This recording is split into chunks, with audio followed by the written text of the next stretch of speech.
2에서 7cm입니다. 경기 동부와 강원에도 1에서 5cm의 눈이 내릴 것으로 예상됩니다. 이번 눈은 내일 출근 시간대에 집중된 뒤 늦은 오후부터 차츰 그치겠지만 남부지방은 모레 오전까지 이어지는 곳이 있겠습니다. KBS 라디오 저녁종합뉴스 아나운서 남현종이었습니다.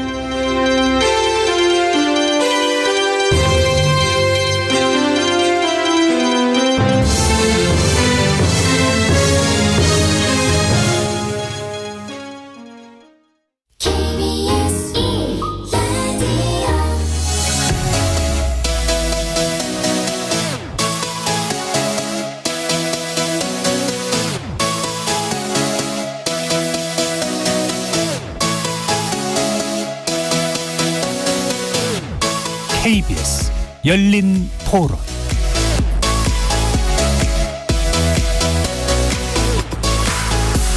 안녕하십니까. KBS 열린 토론 정준희입니다. 일본에서 이제 사실 하는 게 먼저니까 그거를 안 한 상태로 금전적으로만 보상하는 거는 방법 자체가 틀린 것 같아요. 돈 때문에 그런 거 아니잖아요. 그거를 겪은 사람들이 내 가족이라며 친인척이라고 하면 그걸 받아들일 수 있냐고요. 원하는 게 그런 거잖아요. 일본이 인정하고 사죄를 하는 거. 거기에 목적이 있는데 바뀐 것 같아가지고 저는 그냥 정부 입장에서 좀 더 강경하게 대응을 해야 된다고 생각을 하고, 일본과의 뭐 관계에 있어서 뭐 경제적인 타격이나 이런 거 문제도 당연히 있겠지만 그래도 역사적인 이런 문제를 해결하지 않으면 장기적으로도 발전이 힘들 것 같아가지고 입장 표명을 분명히 하고 해결을 해 나가는 게 더 좋다고 생각해요. 정부에서도 좀 강한 목소리 낼 때는 내고 줄 건 주고 해야 되는 게 아닐까. 우리나라 기업을 먼저 참여시킨다는 것 자체도 어려운 설정인 것 같기도 하고, 지금 뭐 배상 문제나 사과 문제를 빨리 종결해야 될 이유는 없잖아요. 정확한 방법을 찾아가는 것이 좋지 급하게 끝낼 이유는 없다고 봅니다. 단순히 배상을 받기 위해서 지금 급하게 뭔가 문제를 해결하려고 하지 말고, 매듭 지으려고 하지 말고, 이거는 그냥 무조건 시간 들여서 같이 풀어가야 할 문제인 것 같아요. 거리에서 만나본 시민들의 목소리 어떻게 들으셨습니까? 일제 강제징용 배상 문제는 한일 관계의 최대 난제 중에 하나인 것 같습니다. 실제로 지난 2018년 우리 대법원이 일본 전범기업으로 하여금 배상금을 지급하라고 최종 판결했지만 그 이후로 4년 이상 진척이 없는 상황인데요. 정부는 이 문제를 조속히 해결해서 경제 분야를 비롯한 민간 교류 확대를 꾀하겠다는 입장입니다. 외교부의 의견 수렴 결과를 토대로 국내 기업으로부터 받은 자금을 조달받은 일제 강제동원 피해자 지원재단이 배상금을 변제하는 방안을 제시했는데, 전범기업의 사과와 배상 참여 등이 반영되지 않았다면서 피해자 측이 반발하고 있어서 진통이 계속될 듯합니다. 잠시 후에 세 분의 전문가와 함께 진지하게 논의해보는 시간 갖도록 하겠습니다. KBS 열린 토론 지금부터 출발합니다. 살아있습니다. 토론이 살아있습니다. 살아있는 토론, KBS 열린 토론. 토론은 라디오가 진짜입니다. 진짜 토론, KBS 열린 토론.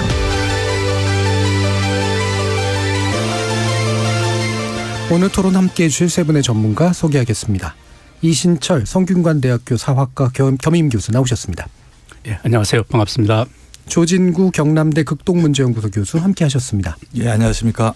진창수 세종연구소 일본연구센터장 자리하셨습니다. 네, 안녕하세요. KBS 열린 토론은 여러분이 주인공입니다. 문자로 참여하실 분은 샵 9730으로 의견 남겨주십시오. 단문은 50원, 장문은 100원의 정보 이용료가 붙습니다. KBS 모바일 콩과 유튜브를 통해서도 무료로 참여하실 수 있습니다.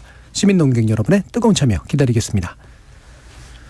자, 외교부가 일본 기업 대신에 제3자를 통해서 피해자들로 하여금 우선적으로 이제 판결금을 받도록 하는 제3자 대의 변제 방식을 고려하고 있다고 지금 밝혔죠. 자, 근데 제3자 대비 변제라는 방식이 무엇이냐? 이 어려워 보이는 이 말들을 지금 굳이 쓰려고 하는 이유는 또 배경들이 있을 테니까요. 이 부분에 대해서 조진구 교수님께 좀 여쭤보겠습니다. 예, 뭐 좀 전에도 말씀이 나왔는데요. 2018년 10월과 11월 우리 대법원이 일본 기업에 배상을 하라는 판결을 내렸는데 일본 기업이 이에 응하지 않았어요. 네. 우리 정부의 그 설명에 의하면은 피해자도 고령이고 지나치게 장기화되는 것은 바람직하지 않다. 또 한일 관계 개선도 필요한데 강제징용 문제가 걸림돌이 됐기 때문에 이 문제를 좀 해결하는 게 좋지 않냐라고 해서 다각적으로 의견을 수렴했는데 네. 현재 일본 기업이 응할 가능성이 전혀 없는 상황에서 우리 정부가 하는 것은 제3자 말 그대로 일본 기업 대신에 좀 전에 말씀하신 대로 강제 동원 피해자 지원재단이라는 우리 행안부 산하에 재단이 있는데 여기에서 대신 판결금을 지급하자. 근데 사실 돈이 또 필요하잖아요. 네. 돈은 일본 기업한테 받을 수가 없기 때문에 1965년 한일 국교 정상화 이후에 일본으로부터 받았던 경제협력 자금의 수혜를 받은 우리 기업으로부터 일부 자금을 받아서 기금을 출연을 받아서 그 돈으로 판결금을 지급하겠다. 이런 것이 이제 소위 제3자 대위 변제 방식이라는 거죠. 예, 제3자 대위 변제라는 건 그래서 일본 기업, 전범 기업이 직접 내는 게 아니라 일단은 그렇죠. 예, 한일 협정 이후로 이제 나름대로 좀 수혜를 받은 한국 기업들이 먼저 돈을 내서 네. 이걸로 일단 변제를 하고 이후는 좀 나중에 좀 처리해 보겠다 이런 거죠. 예. 자, 그러면 이제 이 부분이 좀 아마 법리적인 것도 좀 고민해서 뭐 이런 방법들을 나름대로 고민한 것 같은데 그거에 대한 구체적인 내용 좀 나중에 좀 따져보도록 하고요. 그 정부 입장이 우리가 어떻게 이해하는 게 좋을지에 대한 세 분의 의견을 먼저 간단히 한번 좀 들어보고 또 쟁점 토론 들어가 보도록 하죠. 이진철 교수님 어떠세요? 네, 상당히 좀 이해하기 힘든 대안이라고 생각이 되는데요. 고충은 이해를 하겠습니다. 한일 관계도 개선을 해야 되겠고 피해자들에 대한 일정한 보상도 해야 되겠고 그것을 해결하려는 의지에 대해서는 의심하지 않습니다. 그런데 그 방법이 대단히 여러 가지 문제를 안고 있다. 그중에 몇 가지만 말씀을 드리면 첫 번째는 일단 피해자 없는 피해자 보상 대책이다. 피해자들하고 협의를 안 했죠. 이건 2015년 일본군 위안부 문제를 해결하려고 했을 때도 똑같은 상황이었습니다. 피해자들에 대한 통보라든지 또 협의라든지 이런 것 없이 정부가 이제 일방적으로 추진하고 있다는 것 이게 첫 번째 문제고요.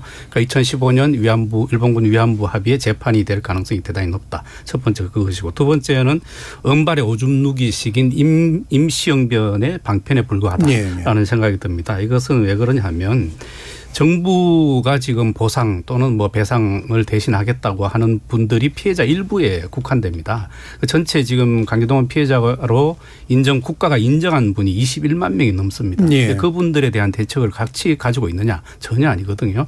그런 의미에서는 이것은 좀 기존의 문제, 그러니까 지금 한일 간의 쟁점이 되어 있는 이 문제를 해결하는 척하면서 나머지 피해자 문제를 덮어두려는 어떻게 보면 꼼수에 불과하다라는 생각이 들고요. 세 번째로는 일본의 외교 전략에 완전히 말려든 것에 불과한 그러니까 실패한 외교의 결과다라고 생각을 합니다. 그게 무슨 얘기냐면 이 문제는 역사 정의를 바라세우는 문제가 있고 역사 문제로 이야기했을 때는 한국이 절대적으로 유리하다는 것은 누구나 다 아는 이야기인데 이 문제는 현실적인 어떤 그 경제 문제라든지 또 안보 문제라든지 이런 것으로 가져오면 이게 정치 외교 문제적 성격도 있습니다. 이런 것을 뒤섞어서 후자의 이야기를 하면 할수록 일본이 유리해지는 그런 국면이 되죠. 이제 그러면 그럴수록 피해자와 가해자가 뒤바뀌는 그런 어떤 역설이 일어나게 됩니다. 그런 차원에서 한국 정부는 역사적 평가를 뒤로 하고 현실 정치의 문제를 전면에 내세움으로 인해서 결국은 일본이 가해자가 더 큰 소리를 치는 그런 외교 현장을 지금 스스로 자초했다 이렇게 생각이 됩니다.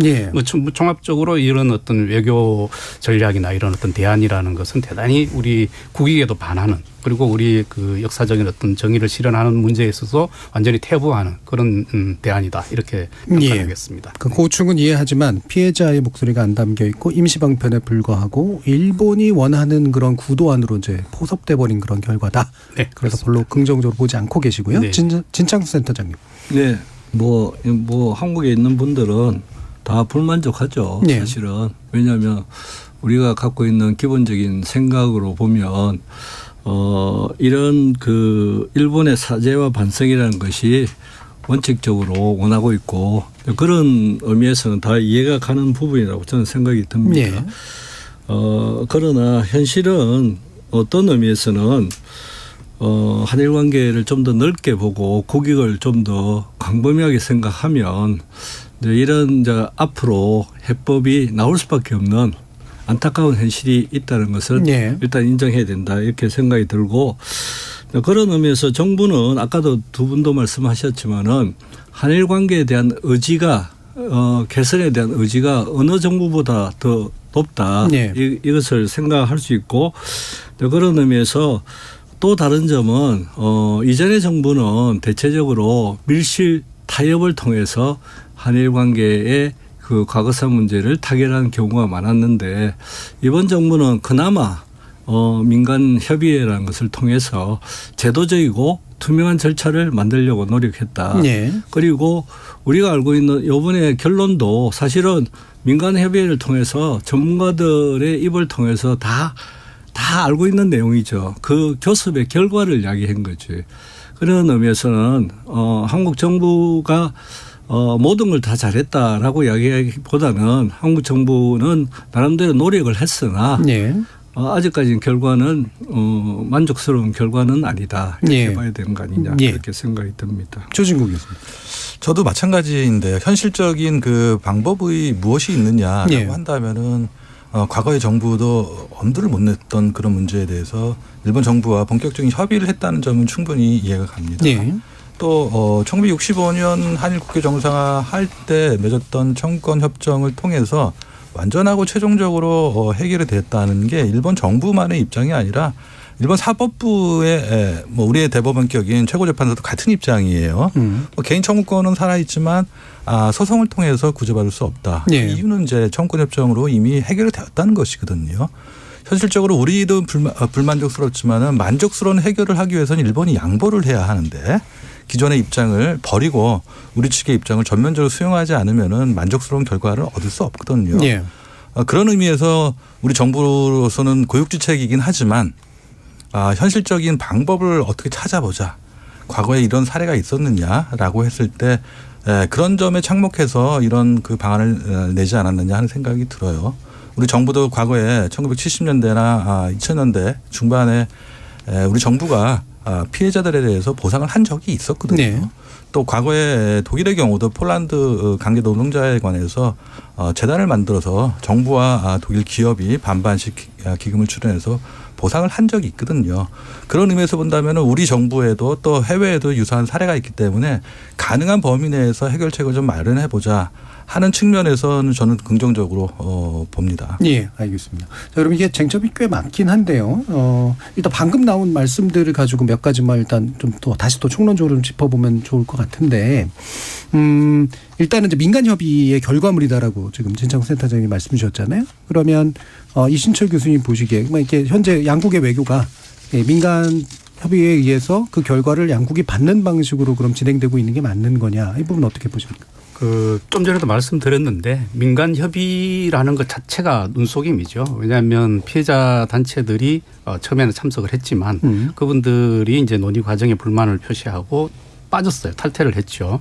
그 직후에 정부가 이런 안들을 논의하기 시작했습니다. 정작 핵심적인 안들을 논의할 때는 피해자들하고 얘기를 안 한 거죠. 근데 그런 어떤 상황 어떻게 보면 이거는 좀 강하게 이야기하시는 분들은 이건 의도된 거다. 피해자들이 빠지고 난 이후에 이런 것을 논의한 것이 아니냐고 할 정도로 의도된 것이고 의도되었다고 그런 비판을 받을 정도로 문제가 있는 과정을 거쳤다. 이렇게 좀 말씀을 드리고 그리고 몇몇 전문가들의 의견을 모은 것도 분명히 맞습니다. 맞지만 그 이외에 다른 대안을 내세우는 분들도 대단히 많거든요. 이제 그런 분들에 대한 의견을 충분히 모았느냐, 그리고 문제점을 충분히 검토했느냐, 이런 부분에서는 성급하다거나 또는 더 의견을 모아야 되지 않느냐라는 것이 충분히 성립되는 그런 과정이라고 생각이 됩니다. 예. 어떠세요? 진창훈 센터장님. 네. 아니, 말씀은 맞는 말씀이죠. 더 여러 가지 다양한 의견을 잘 수렴을 해서 교섭으로 나타내는 건 맞는 말씀이고, 근데 이제 이게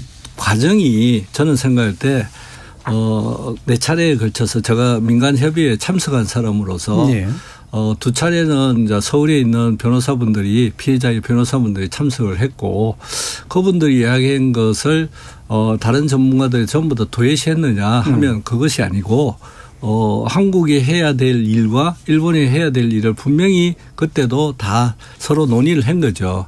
그러니까 피해자의 변호사에 있는 분들은 두 가지를 말씀을 하셨죠. 사죄와 반성이 우선이다. 그 이야기를 하셨고 그다음에 두 번째로서는 피고 기업도 만약 이런 것을 한다면 피고 기업도 돈을 내야 되지 않느냐 예. 그런 이야기죠. 왜냐하면 기본적으로 사법부의 판단에 따라서 현금화 조치가 진행이 되고 있는 상황에서 피해자들도 그것이 진행되는 것이 원치 않은 분들도 있는 거죠. 그런 의미에서 5가지 해결책을 냈는데 한국 정부가 해야 될 3가지라는 건 재단을 통해서 돈을 내고 그리고 기업이 돈을 내고 그것의 하나의 방법으로서 병존적 채무 인수를 하자 이렇게 이야기를 한 거죠.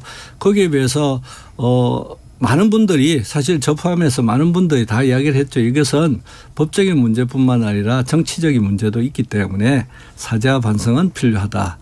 그리고 피고 기업도 돈을 내는 것이 바람직하다. 이것을 한국 정부가 도외시하고 교섭을 했다고 생각하지 않아요.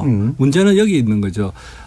다른 지금도 많은 피해자들이 이야기하는 것의 내용에서 사죄와 반성을 해야 된다고 하는 거하고 그다음에 그것이 어느 정도 지금 잘 진행되지 않은 상황에서는 역시 피고 기업이 이 재단에 돈을 내야 된다.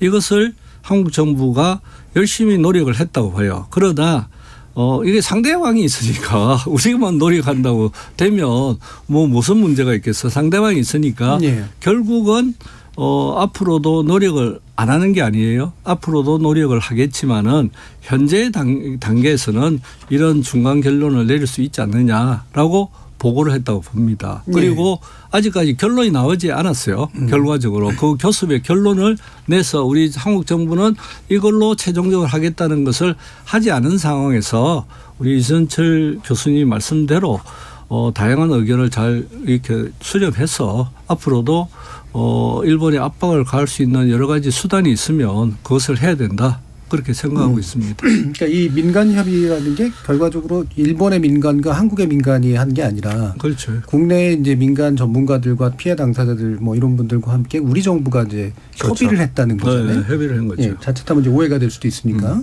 그래서 투명성 측면에서는 뭐 일부 진전된 부분이 있을 수 있으나 그럼 결과적으로는 사실 민간 협의의 결과적 장점이 뭐였을까? 뭐 이런 사실 의문이 좀 들긴 하거든요. 조진국 교수님 어떠세요? 뭐 이신철 교수님 좀 전에 이제 뭐 의도된 거다 이렇게 말씀을 하셨는데 결과론적으로 그렇게 말할 수 없는 건 아닌데 조금 좀 냉정하게 생각해보고 또 현실적으로 피해자들과 유족들이 바라는 게 무엇인가라는 것을 생각해 본다면은 현실적으로 뭔가를 대책을 내는 게 좀 필요해요. 아까도 제가 말씀드렸지만 2015년도 12월에 이제 종료가 된 활동을 종료했던 위원회가 있었어요. 국무총리 산하에. 당시에 아까 이 교수님 말씀하셨지만 21만 여명이 이제 피해자로 이제 확정이 됐고 우리 정부가 보상을 했는데 그때 보상을 했던 인원이 한 7만여 명밖에 안 돼요. 8만 명 채 안 돼요. 그런 의미에서 본다면 여전히 많은 피해자가 있는 거고 강제 동원이라고 해도 어떤 형태에 따라서 달라질 수 있거든요. 군인도 있고 군무 이제 군속이라고 하기도 하고 혹은 일본군 위안부도 마찬가지인 경우거든요. 그런 의미에서는 피해자와 유족들의 의견도 다양하기 때문에 그 모든 분들의 의견을 하나로 수렴해서 모아서 해결책을 마련하고 또 그걸 가지고 일본과 협의를 하기는 사실상 2중 3중의 어려움이 있다는 것도 고려할 필요가 있다. 나름대로 저는 정부가 고민을 한 결과라고 생각을 해요. 2018년 10월에 대법원 판결 이후에 지난 정부에서는 사실상 손을 놓은 거나 마찬가지예요. 대법원의 사법부의 판결을 존중할 수밖에 없다. 그래서 아까 이 교수님은 뭐 거꾸로 됐다 입장이 사실상 거꾸로 된 건 맞아요. 가해자가 오히려 큰 소리 치는 그런 국면이 됐고 피해자인 우리가 좀 수세적인 그런 양상을 띠다 보니까 국민들이 거기에 대해서 외교적으로 우리가 굴욕적인 거 아니냐 저자사회 아니냐 하는 의견은 충분히 가질 수 있다고 봐요. 다만 현실적인 측면에서 본다면은 적극적으로 협의를 하고 또 그 협의 안을 가지고 진 박사님 말씀하신 것처럼 최종적인 안이 아니고 우리가 할 수 있는 거를 일본 측에 전달하고 우리 국민들의 여론을 전달하고 또 일본에 대해서도 요구할 건 요구하고 해달라고 지속적으로 요구해 왔기 때문에 조금 보는 우리가 일본 측의 동향이랄까요 움직임을 좀 관망하는 것도 좀 필요하지 않을까 하는 생각이 듭니다. 저 한 가지만 더 말씀드리면 아까 지난 정부의 말씀을 하셨으니까 지난 정부는 원칙론을 계속 주장을 한 거죠. 사실은 사법부의 정의를 계속 이야기를 한 거죠. 거기에 이제 일본 측은 65년 기본조약의 준수를 이야기하면서 하나도 진전이 안 된 거죠. 사실은 피해자 중심주의를 하면서도 피해자를 위해서 뭘 했느냐를 저는 묻고 싶어요. 사실은 피해자의 것이 실현이 되지 않으면 뭘 해야 되느냐면 아까 이야기했던 우리 이순철 교수님 말씀대로 광범위한 형태의 피해자에 대한 불만이 있는 거죠. 이런 국내적인 제도의 정비 또는 피해자를 통해서 여러 가지 특별 법안을 만든다든지 이런 노력은 얼마든지 저는 할 수 있었다고 봅니다. 그런데 그것이 하나도 진행을 하지 않은 거죠. 특히 국회에서 얼마나 많은 여소야대, 지금은 여소야대 됐지만은 민주당이 얼마나 많은 힘을 갖고 있었음에도 불구하고 실제로 정부가 이야기하는 것은 말뿐이었고 행동으로 하지 않았다. 이렇게 이야기할 수 있는 거죠. 그런 의미에서 행동을 하면서 여러 가지 불만이 나타나는 것은 사실이지만은 그 의지를 가지고 피해자들의 그러니까 말씀을 들어보면 정부의 그 주장이 조금이라도 돌아가시기 전에 뭐라도 해드려야 되지 않느냐. 그것을 먼저 이야기하는 거죠.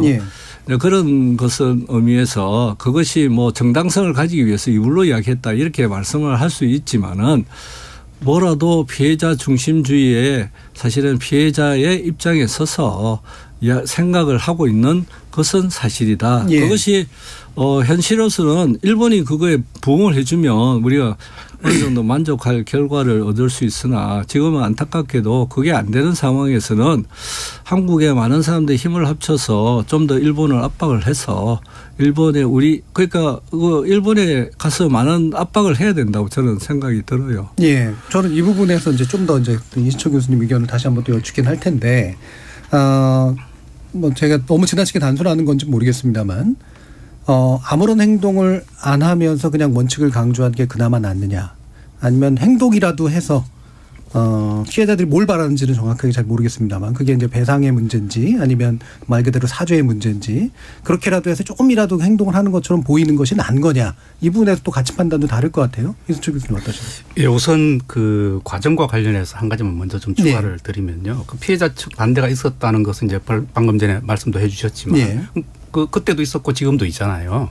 그런데 그런 반대가 있음에도 불구하고 정부는 정부 반대로 밀어붙였죠. 그게 지금 현실의 결과입니다. 그리고 공청회 때 이제 정부 측에서 한일 협상의 결과를 보고할 때 그럼 어떻게 얘기했어야 되느냐 하면 피해자 측은 여전히 사죄와 보상을 사죄와 또 이 배상을 요구하고 있다. 우리가 그것에서 한국 정부가 물러설 수 없다라는 입장을 충분히 전달했어야죠. 그러면 우리는 이렇게 전달했는데 일본 측이 안 받아들인다. 그래서 우리는 앞으로 그것을 계속 요구해 나갈 것이다. 이게 만약에 지금 방금 말씀하신 대로 이춘창 교수님 말씀하신 대로 그게 성립이 되려면 그런 과정을 보고를 했어야 된다 이거죠. 그런데 지금은 그게 아니고 자신들이 생각하고 있는 제3자 변제법을 그 방법을 여전히 밀고 있고 그것을 이번 협상 과정에서도 또 얘기했다고 알려져 있고 이제 그런 과정이 문제라는 거죠. 그래서 피해자들의 의견을 계속 무시당할 것이고 지금 앞으로도 지금 이렇게 반대 목소리가 큼에도 불구하고 여전히 정부는 그 안대로 밀어붙일 것이 대단히 우려스럽다. 이걸 먼저 말씀을 드리고요. 그러면은 진정한 의견 수렴이 아니고 피해자 얘기도 안 듣는 거 아니냐 이런 말씀을 드리는 거고 두 번째로는 지난 정부가 원칙은 내세웠지만 아무것도 안 했다라고 얘기하셨죠. 그런데 그 부분과 관련해서 맞는 말씀이라고 생각합니다. 저도 답답합니다. 그건 정부가 쉽게 쉽게라는 건 어렵지만 그렇게 얘기하기는 힘들지만 정부가 보상해 줬으면 돼요. 지금 정부도 마찬가지로 일본의 책임은 그대로 두고 보상하겠다 이러면 끝나는 문제예요 사실은. 그런데 그 재원이 얼마냐 이런 부분에 대해서 대단히 불명확한 이야기를 하고 있는 거죠. 지금 예를 들면 강제동원 피해자 지원재단을 통해서 모금하겠다는 돈이 40억이에요. 그런데 그 40억은 지금 대법원 판결에서 승소한 또는 뭐 거기에 소송을 했던 14명 또는 15명에 대한 그 금액에 불과합니다. 그럼 그분들만 지금 변제하겠다는 거거든요. 그럼 나머지 피해자들 21만 명을 어떻게 하겠느냐. 여기에 대한 대안은 역시 없는 거예요. 그런 것을 솔직히 이야기하지 않으면서 마치 현 정부는 무슨 피해자들에게 뭐 돈을 줄 것처럼. 그래서 피해자들 모임에 가면 그분들한테 제가 물어봤어요. 도대체 정부가 얼마씩 드릴 것 같으냐. 대법원 판결에서 1억 받기로 했으니 우리도 당연히 1억 받겠지. 네. 이렇게 얘기해요. 근데 그러면 21만 명 이상을 인정을 했는데 그럼 21조 이상이 필요해요. 네. 아무런 그 부대 비용 빼고. 그럼 최소 뭐 25조 30조의 돈이 필요한데 그게 국민적 합의를 얻을 수 있는 특별법으로 해결이 된다고요? 저는 말도 안 되는 이야기라고 생각합니다. 네. 이것은 꼼수를 지나서 사기에 가까운 거죠. 그 피해자들을 먼저 설득시키고 얼마 정도 보상하겠다라는 이야기를 먼저 하면 저는 뭐 또 논의해 볼 수 있다고 생각이 됩니다. 물론 그렇게 하더라도 일본의 책임은 별개의 문제예요. 그건 놔두면 돼요. 우리가 그런 피해자를 보상할 수 있는 능력이 된다면 우리 정부가 하면 되죠. 특별법 세워서. 그걸 누가 반대합니까? 모두가 찬성하죠. 근데 그 지금 흘러가는 꼴은 그게 아니다.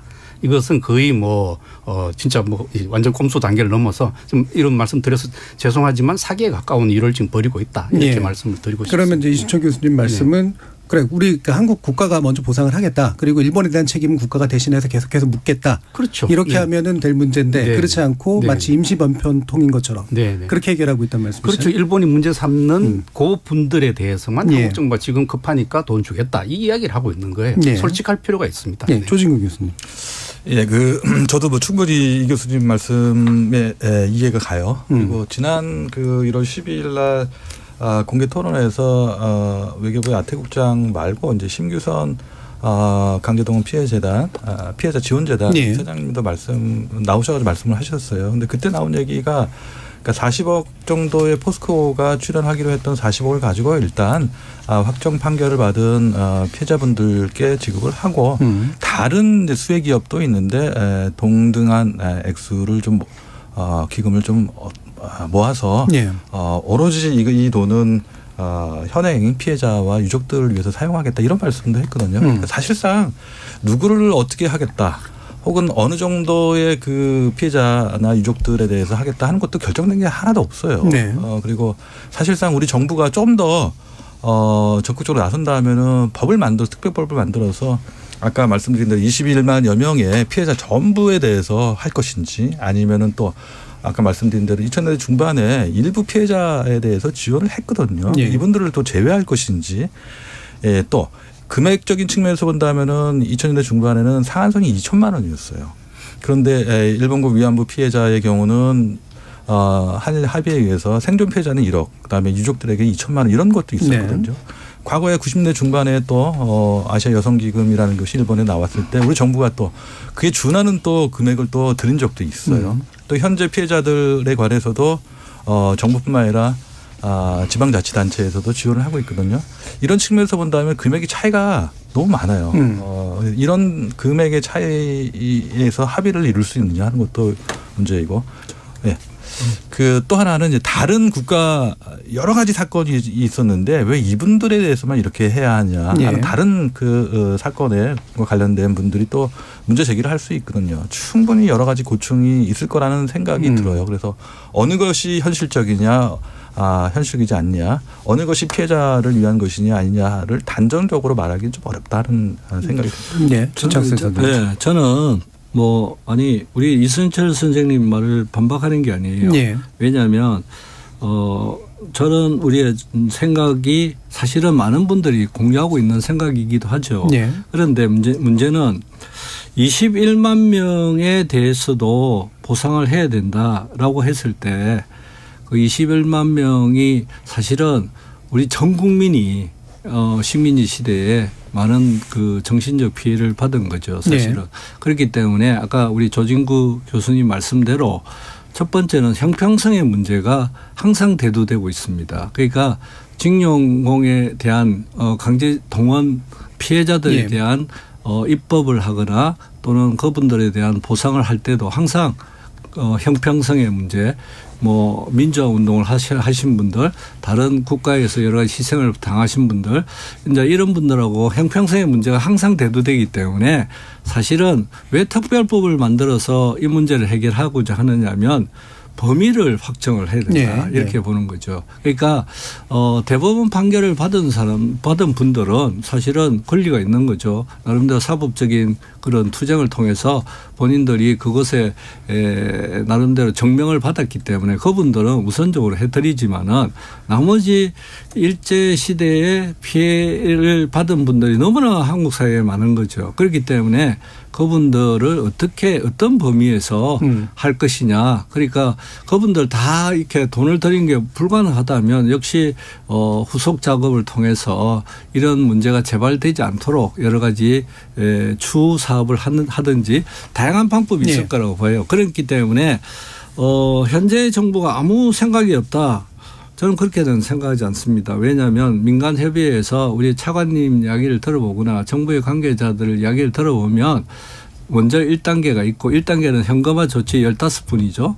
15분 대법원 판결이 15분 그다음에 1,000명 현재 그 사법 중에 계류 중인 1,000명 그다음에 그 이후에 또 많은 그 강제 동원 피해자들 분들 1, 2, 3단계가 있기 때문에 이걸 이번 단계에서 그냥 끝내고 그러니까 40억이라는 것은 사실은 제1단계에 해당하는 돈이라고 볼 수 있고 2단계 되면 좀 더 많은 그 일본 기업 포함해서 한국 기업들이 돈을 내기 때문에 그건 2단계에 해당하는 거고 또 3단계를 되면 이것은 이제 국회가 여야가 합의해서 이 문제를 어떻게 할 것이냐를 논의를 해야 되는 거죠.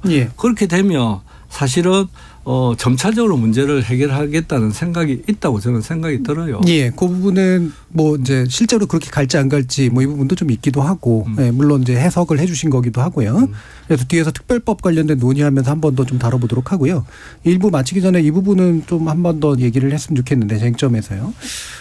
이게 이제 피해자의 요구가 사실은 단일하지 않다. 이제 이게 이제 조진구 교수님이 아까 좀 말씀 주신 거고 물론 우리가 알기로는 이제 사죄가 더 중요한 문제다라고 이제 말씀하시는 분들의 목소리가 더 중요하게 느껴지긴 합니다만 피해자의 목소리라고 하는 것이 어떤 것이냐 요구라는 게 그리고 그 피해자의 요구를 일정한 시간 안에서 물론 해결하는 게 중요한데 그게 지금의 시간으로 적절한 시기냐 좀 더 그래도 좀 지켜보면서 하는 게 나은 거냐 아니면 이거라도 먼저 해결하고 가는 게 나은 거냐 이 부분에 대한 판단 한번 여쭤볼게요. 먼저 조진구 교수님 좀 말씀 주실까요? 그 1월 12일 날 그 공개 토론회에서 아태 국장 말씀하신 것 중에서 피해자가 15명의 그 확정된 그 피해자 가운데 생존자가 3명밖에 없다고 했어요. 만약에 생존자 3분이 사망하시는 그런 상황에서 이 문제를 하는 데 있어 어떤 의미가 있을까 하는 것도 한번 생각해 볼 필요가 있다 하는 생각이 들어요. 그리고 진 박사님 말씀하신 것처럼 단계적인 측면에서 본다면은 우선적으로 해결을 하고 그 뒤에 그날 아태 국장도 말씀하셨지만 현재 계류 중인 소송이 계류 중인 소송에서 원고가 승소하는 경우도 같이 처리하는 것도 생각하고 있다. 아주 단정적인 말씀은 아니었는데 그런 것도 고려하고 있다라는 그런 말씀을 하셨어요. 그렇기 때문에 전 단계적으로 해결하는 것도 하나의 방법이다라고 생각이 돼요. 또 마지막에 가장 중요한 건 3단계 아까 진 박사님 말씀하신 것처럼 21만여 명의 그 피해자가 전부냐 하면 또 그게 아니에요. 이건 또 국내 강제동원 피해자까지 합치면 엄청나게 많은 숫자인데 그래서 이거를 좀 범위를 줄여야 하는 작업도 할 필요가 있는데 사실상 그거를 다 듣는 거는 어렵다. 그래서 국회에서 이 문제는 정말로 국민들 피해자 유족들의 의견을 수렴해서 어떻게 할 것인가 하는 거를 정말로 신중하게 국회에서 논의하고 머리를 맞대고 수기를 해야 한다고 저는 그렇게 생각합니다. 일단 뭐 많이 다르신 것 같지 않아서 신창수 센터님 혹시 이 부분 보완하실 부분 있으실까요? 저는 있잖아요. 이 피해자의 문제는 단칼에 해결할 수가 없는 문제예요. 사실은 사죄와 반성을 일본이 만족할 수준에 하면 문제가 풀리지만 그럴 가능성 지금으로도 거의 불가능하잖아요. 그러면 결국은 국내 대책이 될 수밖에 없는 거다 이렇게 봅니다. 그러면 국내 대책은 아까도 이야기했지만 이게 한꺼번에 문제를 해결할 수 없는 지금 여야의 정치 진영이 있기 때문에 일단 정부가 하는 것을 통해서 기업들이 일단 돈을 내고 그러고 나서 만약에 어느 정도 잘 합의가 된다면 역시 정부가 마지막으로 돈을 내는 형태로 나아가야 된다. 그게 이제 특별법이고 그런 것을 현재에 있어서는 그렇게 하자고 이야기해도 야척도 안 하고 여척도 안 해요. 그래서 일단 그게 좀 시간이 걸릴 수밖에 없고 예. 그런 의미에서 피해자의 불만을 뭐 모르는 게 아니라 피해자의 불만은 당연히 그건 정당한 거라고 생각이 들지만은 시간을 좀 요하지 않느냐 이렇게 생각이 들어요. 예, 이순철 교수님. 예, 이게 참 그 대법원 승소 한 분이 15분이고 한 분은 패소했어요. 그러면 나중에 우리 정부에서 피해를 먼저 보상한다. 그럼 14분만 할 건지 15분을 할 건지 이것도 문제예요. 예. 그리고 지금 계류된 분이 1139명이에요. 이분들이 이기면 정부에서는 그분들도 보상을 고려해 볼 수 있다. 지금 현재 입장이 그겁니다. 예. 다 해준다는 것도 아니에요. 이기는 사람만. 그리고 그러면 기준을 그렇게 지금 제시한 정부안대로 가면 나머지 21만 명은 이제는 이 소송을 제기할 수 있는 시간도 끝났어요. 근데 그분들에 대한 보상은 안 하겠다는 이야기를 똑같이 하는 거거든요. 다른 식으로 표현한 것에 불과하기 때문에 단계별로 하는 거면 저는 당연히 맞다고 생각합니다. 그렇게 갈 수밖에 없죠. 그러나 이것이 결국 너무 눈에 보이시듯 뻔하다. 이게 1단계로 일단 대법원 승소한 14분에 대한 것을 먼저 해결하겠죠. 예. 그러면 이제 급환불이 꺼지는 거예요. 그런데 그 급환불이 꺼지면 어떤 결과가 초래되느냐 하면 일본의 책임을 면책시켜줬어요. 이제 더 이상 나머지 재판에 계류된 분들이나 다른 피해자들은 일반 피해자들은 일본 정부나 일본 기업에 대해서 책임을 요구할 수 없게 돼버리는 거예요. 모든 것이 한국 정부의 책임이 되는데 그런데 한국은 어떻게 될 거냐. 지금 방금 우리 진 소장님 말씀하셨듯이 여야가 대치하면서 특별법이 유야무야 될 가능성이 대단히 높다. 왜냐하면 1139명을 1억씩만 보상해도 1139억이에요. 근데 그런 자금을 여야가 합의해서 만들고 또 21만 명에 대한 걸 만들고 또 국내 동원 합쳐서 또 40만 명, 50만 명에 대한 대책을 만든다. 이것은 불가능해서 결국은 특별법이 안 될 가능성이 대단히 크기 때문에 예. 그런 것을 미래에 대한 전망도 해보지 않고 첫 단계만 해결하자. 그런데 그러면 책임을 물을 때도 없어지고 그럼 한국 정부 다 책임을 져야 되는데 그게 가능한 일인가. 그래서 첫 단추를 잘못 끼면 나머지 뒤에가 다 안 된다는 말씀을 드리고 싶습니다. 제가 한 가지만 더 말씀드리면 생각은 비슷한데 그 방법론이 좀 다른 거라고 저는 생각이 드는데 네. 우선 이 입구론으로 생각하면 안 되고 입구론이라는 건 사죄의 문제를 먼저 말씀을 드리면 사죄의 반성은 입구론으로서 피고 기업이 예를 들어서 돈을 내야 된다. 그러면 현재에서는 원칙론이 부딪히기 때문에 가능성이 좀 적다고 봐요. 그러나 출구론으로 보면 예를 들어서 강제 징용의 문제가 사실은 대법원 판결 문제가 어느 정도 해결될 가능성이 높아지면 그다음부터는 기업이 이제는 이제 이 문제가 면책이 된다고 생각이 될 가능성이 높은 거 아니에요. 일본 기업들도. 예. 그렇게 되면 화해의 마지막 조치로서 지금 우리가 원하는 그 재단에 피고 기업이 돈을 내는 것도 불가능은 아니다 이렇게 봐요. 왜냐하면 일본이 지금 주장하는 이게 최종인가를 최종적으로 결정이 난 건지를 항상 묻기 때문에 결국은 최종으로 되는 순간은 기업들도 일본 기업들도 한국과의 관계가 이게 파탄이 나는 것을 원하지 않기 때문에 이 한국의 지속적인 불만이라는 것을 잠재우기 위해서라도 출구론에서는 한국 정부가 노력을 하고 그리고 우리의 여러 가지 한국 사회가 노력을 하면 거의 불가능한 것도 아니다 이렇게 생각이 들어요. 그러니까 양측의 입장을 들어보면 제가 함부로 만약에 평가가 하는 건 아니어야 되겠지만 장단점이 있는 것 같은데 이를테면 이제 원칙론을 강조하는 입장에서는 뭔가 이렇게 시작을 하기가 굉장히 어려운 그런 조건이고요. 옳지만 이제 방법론이나 단계론을 강조하는 입장에서는 일단 시작을 시키긴 괜찮은 것 같은데 정말 그 미래가 출구가 열릴까? 이런 이제 사실은 생각이 좀 들거든요. 일단 입구는 열어놨지만 정말 출구가 열리는 게 맞을까라고 생각이 들어서 이 부분에 대한 얘기하면 우리 지금 상황이 민사라는 것을 그러니까 민간 소송이죠. 이게 형사 소송이 아니고 이게 대단히 중요하다고 저는 생각하거든요. 예를 들면 독일 사례를 자꾸 얘기하는데 독일은 형사 소송 사례죠. 거기에 대해서 화해를 한 것이고 피해자 측과. 그런데 거기에는 독일 정부의 강한 노력이 있었고 의지가 있었고 그다음에 미국이라는 또 다른 다른 제3국가의 또 지원이 있었고 그런 세계적인 조건이 있었어요. 그런데 이 문제는 그런 조건이 없습니다. 한국 정부가 일단 일본의 입장을 존중하는 입장을 가지고 있고 미국은 오히려 일본 측의 입장에 가까운 상황이고 그리고 이것은 민사라는 점을 제가 왜 또 말씀을 드리는가 하면 이 운동을 30년 이상씩 해온 사람들이 맺은 결과예요. 대법원 판결이라는 것이. 그런데 정부는 그것의 집행을 머뭇하면서 집행을 못하게 하고 있는 거예요. 그것이 완전히 다른 경우이기 때문에 이게 일본 기업이 화해를 해서 돈을 내고 뭘 한다? 압력이 없는데 왜 하죠? 책임도 면해줬는데 왜 하죠? 저는 첫 단추가 거꾸로 됐다. 그것이 안 된다면 일본의 태도 변화가 없다면 일단 포기해도 되죠. 한국 정부 입장에서 할 수 있는 것 그것을 보상을 하면 돼요. 그런데 그것을 굳이 일본 정부의 또는 일본 기업의 책임을 면해 줘가면서까지 앞으로 논의할 수 있는 싹을 잘라버리고 한다. 이건 말이 안 되죠. 그리고 특별법을 먼저 만들면 돼요. 피해자들을 어떻게 달랠 것인가를 하고 거꾸로 마지막에 대법원 승소한 사람들을 보상하면 됩니다. 이런 순서로 거꾸로 가면 되는데 지금 발등에 불인 일본이 반발하고 있는 그 부분을 해결하려는데 모든 것이 이 포커스가 딱 맞춰지니까 나머지 해법에 대해서는 나몰라라 이렇게 될 가능성이 크다. 이 말씀을 드리는 거죠. 그러니까. 조 교수님 말씀. 이신수 교수님의 말씀 충분히 공감을 해요. 근데 문제는 그렇게 거꾸로 갔을 때 과연 시간이 얼마나 소요될 것이냐 하는 그런 문제가 역으로 있을 수가 있어요. 제가 생각하기에는 두 가지를 좀 생각했으면 좋겠어요. 하나는 초기에 말씀드렸다시피 일본과 한국의 행정부뿐만 아니라 사법부의 입장이 정면으로 배치되어 있어요. 우리 정부가 사법부의 판결을 존중한다. 일본 정부도 일본 사법부의 판결을 존중한다라는 측면에서 본다면 양측 정부가 양보할 가능성은 전혀 없어요. 두 번째.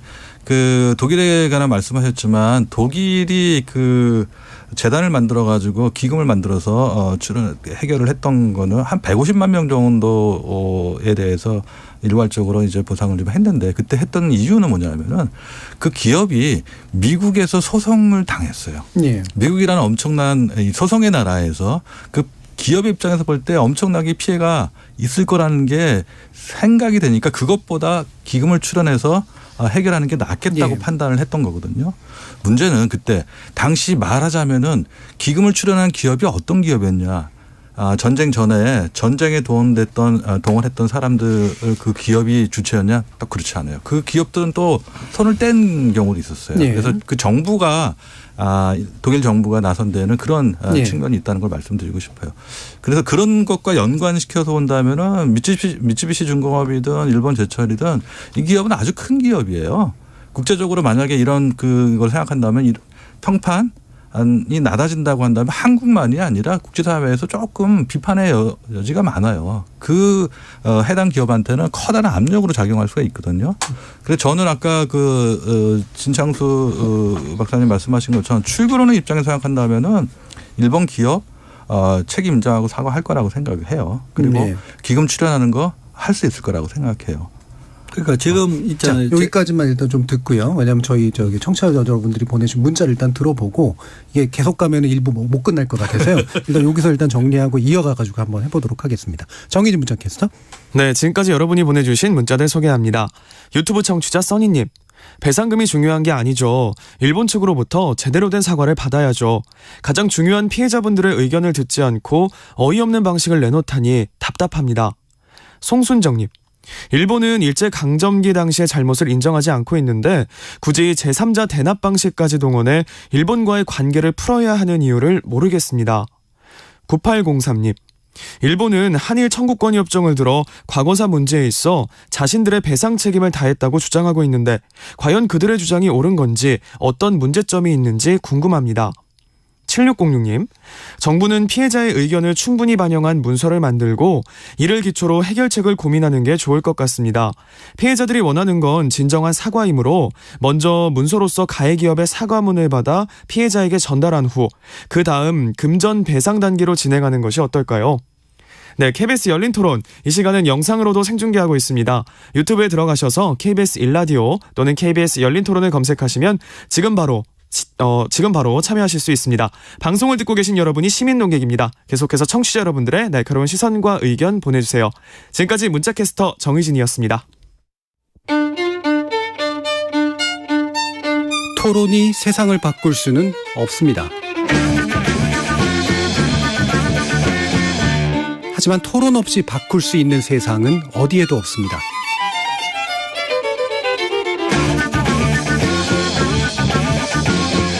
세상의 선한 변화를 갈망하는 당신.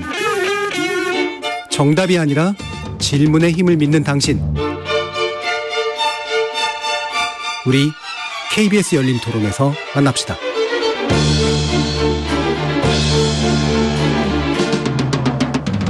KBS 열린 토론 일제강제징용 배상 해법을 놓고 조진구 경남대 극동문제연구소 교수, 진창수 세종연구소 일본연구센터장, 이신철 성균관대학교 사학과 겸임교수 이렇게 세 분의 전문가와 함께하고 있습니다. 예, 일부 마무리 지점에서 지금 이제 피해자들이 바라는 것들을 해결하려면 순서가 원래 특별법부터서 한국이 국가적인 어떤 책임들을 가지고 먼저 나가면서 그걸 가지고 일본과 계속적으로 끝까지 책임을 묻는 방식이 돼야 된다라는 입장에 대해서 조진규 교수님이나 진창수 센터장님은 지금 일단 이 문제를 해결하는 쪽으로 방향을 틀어놓고 가다 보면 이제 출구 쪽에서 결국은 일본 기업이 사과라든가 이런 것들까지 하면서 일정한 금전적인 배상에 대한 참여까지도 할 수 있을 거다라는 기대까지 얘기가 나왔는데요. 아까 진 센터장님이 뭔가 더 첨언하실 부분이 있었던 것 같습니다. 아마 우리 시청자분들도 그렇고 여기 있는 뭐 우리 분들도 그러는데 한 가지 잊어버린 게 있어요. 일단 그게 현금화 조치라는 것이 진행을 하면 결과적으로는 한일 관계 여러 가지 문제에서 파탄을 일으키고 그게 더 코스트를 가져온다. 이게 이제 전제 조건에서 이걸 우선은 해결하고 예. 그러면서 이 여러 가지 강제징용 문제도 장기적으로 생각해 보자. 이게 취지에서 시작하고 있는 거죠. 네. 한국 정부는. 그런데 원칙론을 말씀하시는 분들은 그렇게 하면 안 된다는 거 아니겠어요. 그런데 문제는 원칙론을 5년간 우리가 해왔다는 거예요. 사실은. 그러니까 그 경험이 있는 상황에서 지금 시작을 하고 있다. 만약에 문재인 정부 초기였다고 한다면 이런 이야기도 할 필요가 없죠. 왜냐하면 그것을 해보지도 않았었기 때문에 원칙론을 그렇다고 해서 지금의 정부가 제가 앞으로도 정부가 마찬가지일 거라고 생각하는데 원칙론을 포기하진 않아요. 그런데 교섭을 하고 있는 것은 사실이고 그런 의미에서 현재까지의 원칙론 대 원칙론은 결과적으로 아무런 진전을 가져오지 못했다.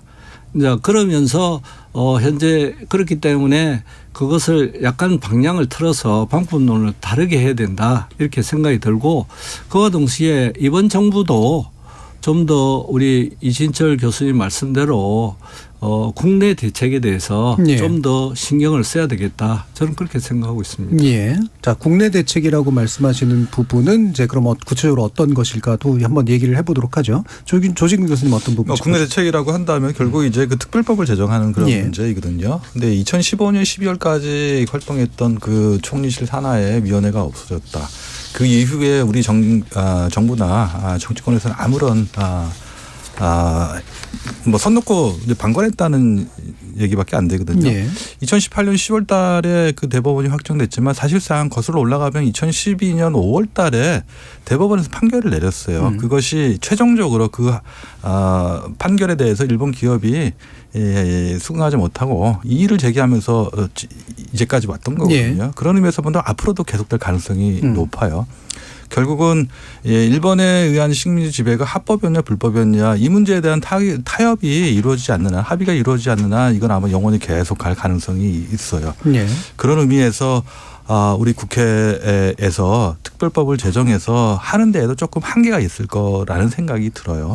전제는 일본의 합법이냐 불법이냐 인정하냐 아니면 배상할 것이냐 말 것이냐 혹은 책임을 인정할 것이냐 말 것이냐를 떠나 가지고 우리 국가로서 하는 거를 하겠다고 하면은 좋지만 아까도 말씀 나왔지만 너무 광범위하고 또 다른 문제들과의 형평성을 고려한다 하더라도 쉬운 문제는 아니다. 아마 정치권에서 그런 논의를 아마 좀 회피했던 이유가 아마 그런 게 불편한 진실로 작용하지 않았나는 생각이 들어요. 그래서 저는 뭐 안타깝지만 일본이 현재로서 우리의 입장을 수긍할 가능성이 전혀 없는 상태에서 우리 정부가 할 수 있는 최선의 방책은 아니라 하더라도 뭐 차선이나 차차선 정도는 될 수 있다고 생각하고 그 뒤에 저는 어떤 형태로든지 간에 일본 기업이 기금을 출연하고 사과를 할 거라고 생각이 들어요.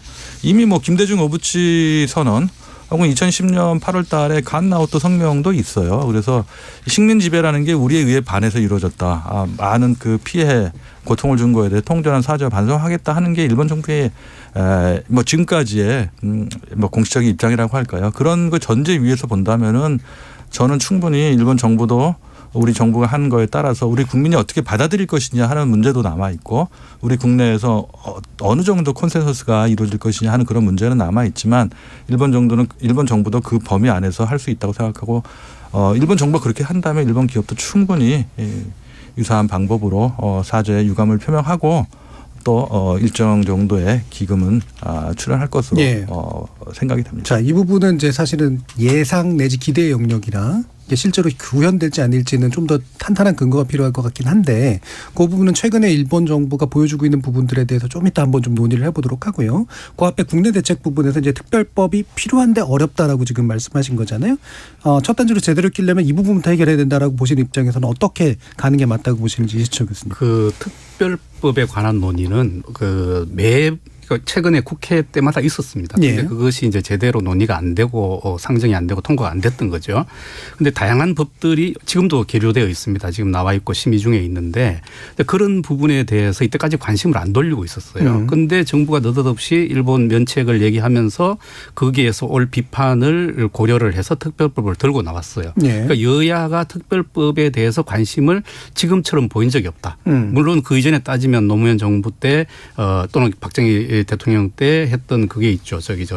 강제동원 피해자들을 배상하는 법안을 만들어서 위원회도 만들고 배상을 했죠. 그런데 그때는 재정 문제로 아까 21만 명 중에 7만 몇 명밖에 보상을 안 해준 거예요. 나머지는 그냥 당신은 피해자다라고 인정만 해주고 아무것도 안 해줬습니다. 그 특별법에서 제대로 했으면 됐을 문제이기도 하죠.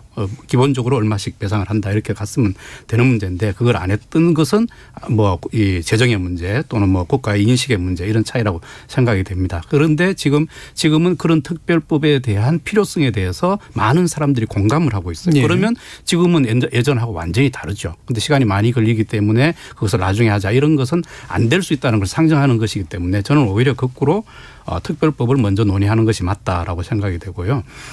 그리고 현금화 조치 우려하시는데 한일 관계 파탄 난다고 우려들을 많이 하십니다. 5년 해봤죠. 물론 해봤는데 성과가 없다. 성과가 없어서 우리가 어떤 경제적 피해를 받았으며 어떤 지금 현실적인 문제가 눈앞에 대두하고 있는지 그걸 명확히 얘기를 해야죠. 저는 거의 없다고 봅니다. 경제적 문제에서도 일본이 경제 제재를 했지만 그 부분에 대해서도 이미 큰 피해가 없다는 것이 오히려 일본이 피해를 봤다는 것이 확인되고 있고 그리고 미국이 지금 반도체 칩4 얘기하는 그런 부분에서도 한국의 역량을 이미 일본하고 대등하게 보고 있는 상황이다. 그러니까 경제적으로 그런 부분이 어떤 손해가 있을 것인가. 현금화 조치 했다고 한번 가정해 보자고요.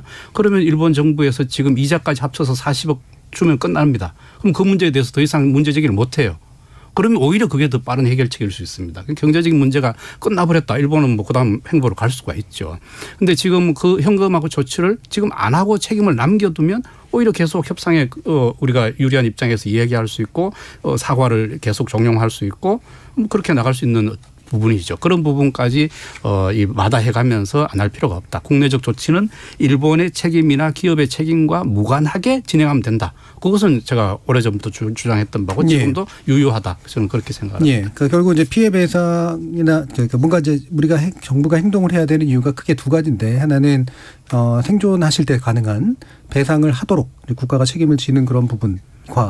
또 한 가지가 이제 일본과의 관계 개선에 관련된 문제인데 굳이 두 가지를 놓고 보자면 배상은 이제 국가가 책임을 빨리 감당하면 되는 문제인 거고 그다음에 일본과의 관계 개선 문제는 사실은 이걸 통해서 관계 개선을 굳이 일본이 원하는 방식으로 시도할 만큼 급한 문제가 아니다. 이렇게 보시는 것 같아요. 한 가지만 딱 보태면 국내적 책임을 다하는 것과 관련해서 일본군 위안부에 아주 좋은 사례가 있습니다. 우리 특별법 만들어서 일본 정부의 사과 없이 한국 정부가 보상했거든요. 아까 여러 사례를 얘기하셨지만 최소 1억 이상을 들였고 그리고 매달 월 300만 원 정도의 피해 보상금들을 각 각각의 어떤 지방자치단체에서 네, 받든지 정부에서 주는 생활 뭐 안정 자금을 받든지 이런 방식으로 지원을 받고 있어요.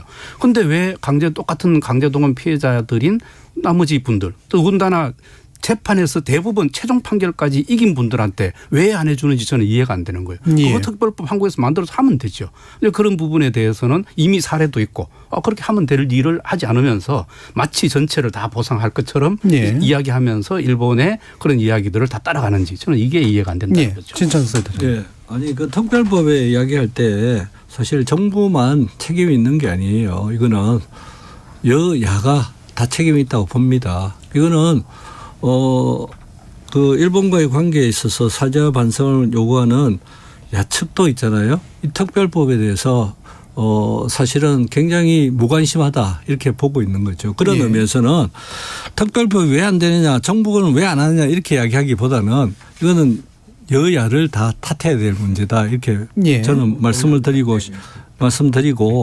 두 번째 그 일본과의 관계에 있어서 현강화 조치를 하면 어떠느냐 이렇게 말씀을 하시니까 현재 한일 관계는 대체적으로 있잖아요. 세 개의 기둥이 사실은 그 존재한다 이렇게 보는데 첫 번째는 합법이냐 불법이냐를 두고 한일 관계가 서로 명확한 해답을 못 내리고 있는 거예요. 그것을 애매한 형태로 있다. 그게 이제 지금까지 65년부터 지금까지 해왔던 일이에요. 그걸 현재에 있어서 이걸 다시 명확하게 한다는 거는 사실상 지금까지 우리의 역사가 보여주듯이 불가능하다. 그다음에 두 번째 개인 청구권의 문제에 있어서도 사실은 명확하게 정리가 된 적이 별로 없어요. 이것을 이참에 모든 문제를 해결하자고 하면 문제가 해결될 수가 없다. 그다음에 세 번째 반성과 사죄에 대해서도 일본은 여러 번 했다고 그러고 한국은 진정한 사죄를 바란다 그러고 이러면서 굉장히 서로 다투고 있어요. 이 세 가지는 앞으로도 계속 다툴 거라고 봐요. 근데 이런 의미에서 저는 야기한 원칙론의 입장에 섰을 때는 별로 진전이 안 생긴다. 예를 들어서 김대중 오부치를 여야가 금가옥조처럼 이야기하잖아요. 김대중 오부치만 하더라도 선언만 하더라도 1998년에 있었던 그 선언만 하더라도 그 당시에 얼마나 많은 사람들이 반대를 했어요. 정말로 많은 사람이 반대하고 그리고 이걸 하면 거의 뭐 일본의 문화 식민지가 된다고 많은 분들이 주장을 했어요.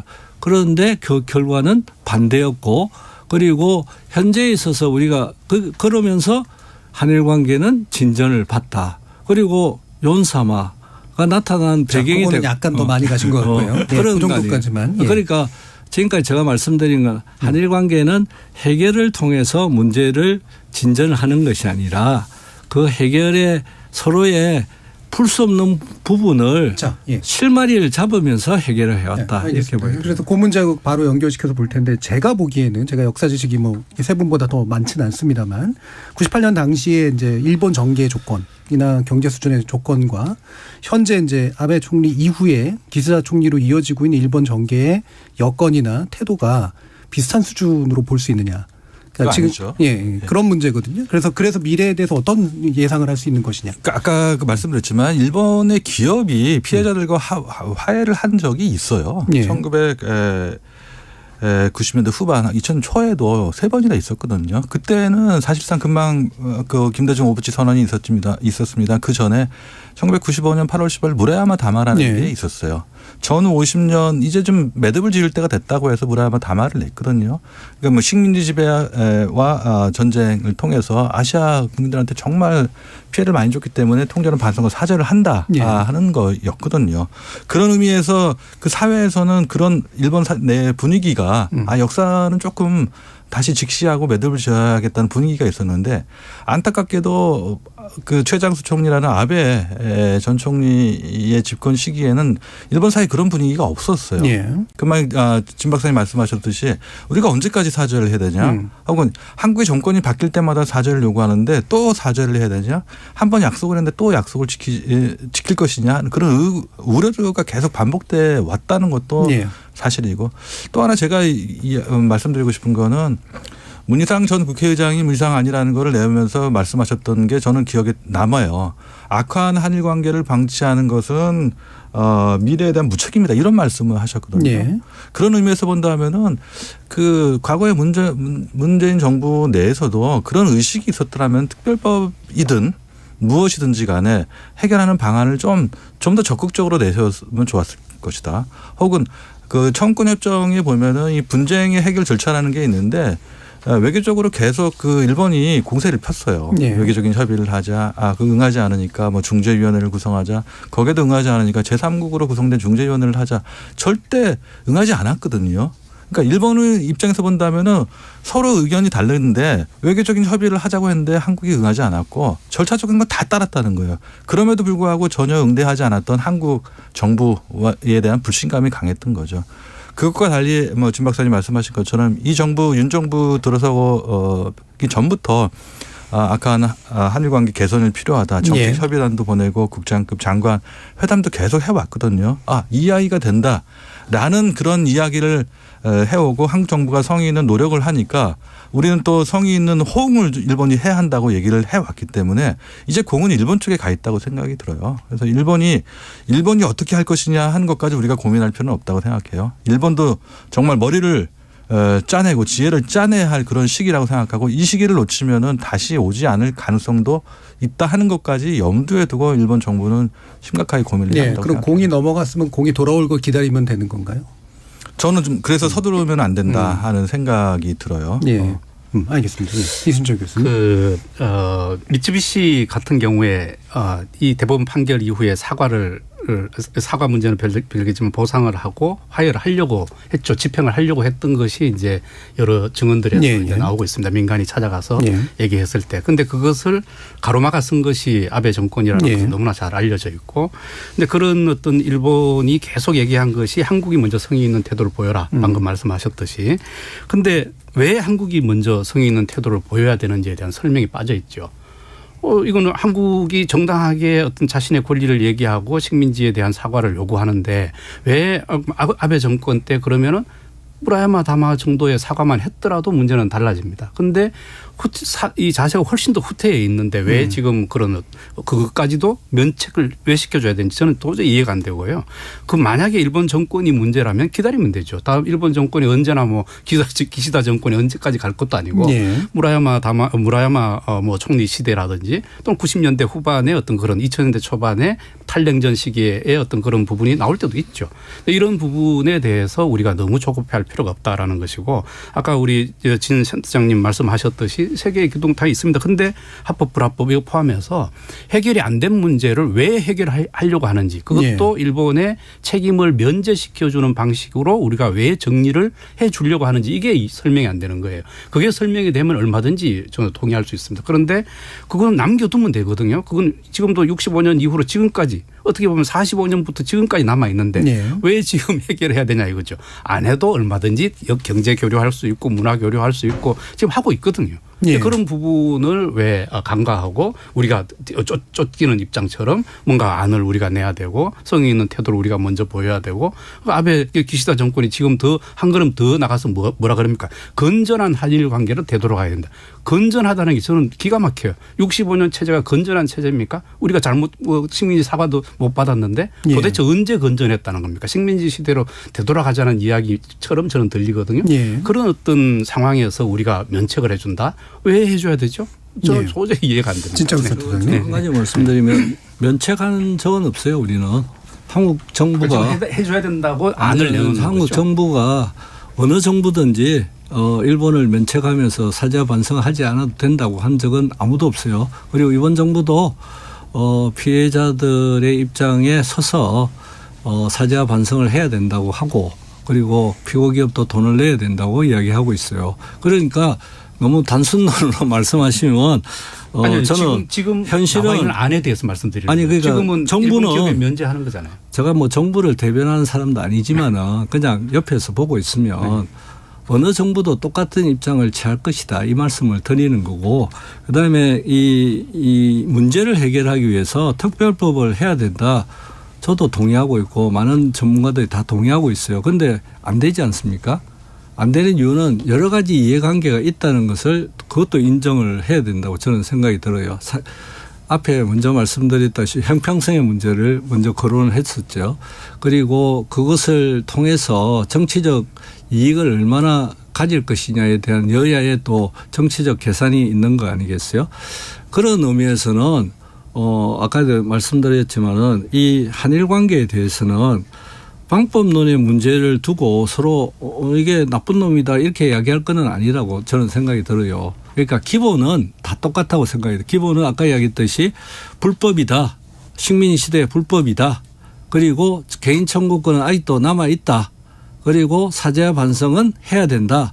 이게 한국의 정부 또는 한국의 많은 사람들이 원하고 있는 거고, 그런데 그게 현실적으로 그것을 어떻게 만들어내고 어떤 식으로 전진을 하느냐는 저는 다른 문제인데, 그것을 원칙론으로만 이야기를 해서는 문제가 잘 풀리지 않지 않느냐. 그게 우리 5년의 역사가 보여준 거고, 그래서 지금부터는 방법론을 달리해서 정부를 너무나 불신하기 때문에 우리가 지금 이런 문제를 사실은 정부도 우리하고 똑같은 생각이라서 저는 생각이 들어요. 네. 오늘 이야기 속에 상당 부분은 짐작을 통해서 얘기되는 것들이 또 많아서요. 확실한 근거 가지고 얘기하기 어려운 부분들도 좀 있으니까 이 좀 마무리 좀 해 주시면 될 것 같습니다. 이게 아직도 남은 문제가 굉장히 많지만 벌써 끝내야 된다는 게 아쉽긴 한데요. 이제 구체적인 어떤 국내 대책 그리고 실질적인 협상 그리고 또 일본의 성의 있는 태도 이런 것들이 다 필요할 텐데 어떤 부분을 좀 강조하고 싶으신지 조진국 교수님부터 말씀 주실까요? 저는 일단 가장 중요한 문제는 이 문제를 둘러싸고 저도 말씀드렸고 진 박사님도 말씀을 하셨지만 식민지 지배가 할법이었냐 불법이었냐를 둘러싸고 근본적으로 의견이 다르다는 거예요. 이거는 65년 국회 정상화 할 때도 마찬가지였고 그 이후도 마찬가지였다는 거를 말씀드리고 싶고요. 그 위에서 양국 정부가 무엇을 해왔는가 그리고 무엇을 앞으로 할 것이냐를 생각하는 게 바람직하다. 그런 의미에서 이신철 교수님 금방 말씀하신 것 중에서 이제 65년으로 돌아가자는 그런 얘기는 일본에서 아니에요. 65년 국교 정상화 한 어려운 14년 정도의 교섭 기간을 거쳐 어렵게 타결된 이후에 구축된 한일 관계가 바람직하다. 바람직한 모습이 아니냐. 그쪽으로 좀 돌아가자 하는 그런 의미예요. 완전히 그냥 우리가 응어리가 없는 상태는 아니지만 그쪽으로 돌아가는 것이 바람직하지 않냐 하는 그런 의미라고 생각이 되고 저는 마지막에 한 가지 말씀드리고 싶은 거는 결국 성과를 내기에 급급해 한다면 또 실패할 가능성이 있다. 들어오기 전에 잠깐 여러 가지 얘기를 나눴습니다만 정상회담을 하기 위해서 우리가 이렇게 하는 건 아니라고 생각을 해요. 회담을 한 회담, 결과를 위한 결과는 돼서는 안 된다고 생각하고 조금 더 우리는 할 만큼 했다고 생각을 해요.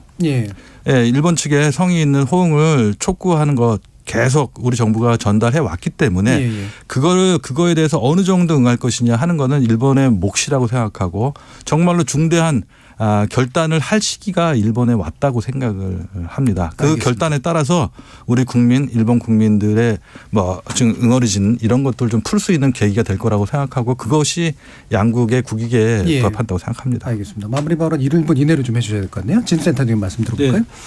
이건 좀 계속 말씀드린 좀 장기적인 관점에서 봐야 되는데 1965년 기본조약의 불안정한 측면을 한일 관계는 보완을 해왔다. 이렇게 저는 생각이 들고 그 보완의 과정은 굉장히 많은 노력이 필요하다. 이렇게 봅니다. 그런 의미에서 앞으로 논쟁이 여러 가지 논쟁이 있겠지만은 강제징용의 문제에 있어서도 서서히 해법을 찾아가면서 보완하는 방법을 지금 노력 중이 아닌가 이렇게 생각이 듭니다. 알겠습니다. 이신철 교수님. 네, 드릴 말씀이 너무 많은데 일단 역사 부정을 일본이 하고 있다는 거 명확히 인식을 해야 된다. 교과서에서 일본군 위안부라고 못 쓰게 하고 강제 연행이라는 말도 못 쓰게 합니다. 없었다는 것을 강조하고 있는 거죠. 그런 일본이다. 첫 번째.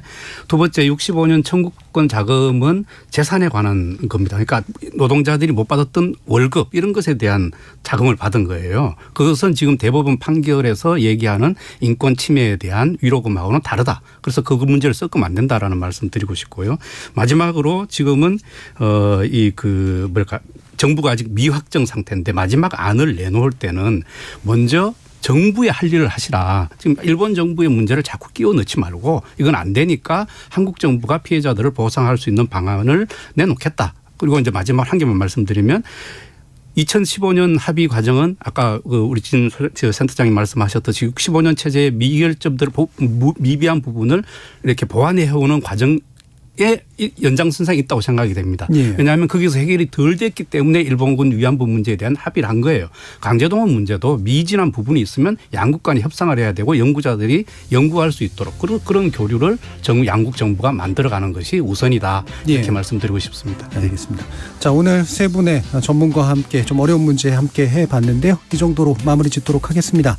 오늘 함께 해주신 진창수 세종연구소 일본연구센터장, 이신철 성균관대학교 사학과 겸임교수, 조진구 경남대 극동문제연구소 교수 세 분 모두 수고하셨습니다. 감사합니다. 감사합니다. 고맙습니다. 세상 대부분의 일이 그러하듯 국제관계에서 옳고 그름은 실천적 잣대가 될 수 없다고 하지만 힘의 문제라면 힘을, 논리의 문제라면 논리를, 지지 세력이 필요했던 문제라면 그런 의미에서 외교를 잘 해냈던가 싶습니다. 지금까지 KBS 열린 토론 정준이었습니다.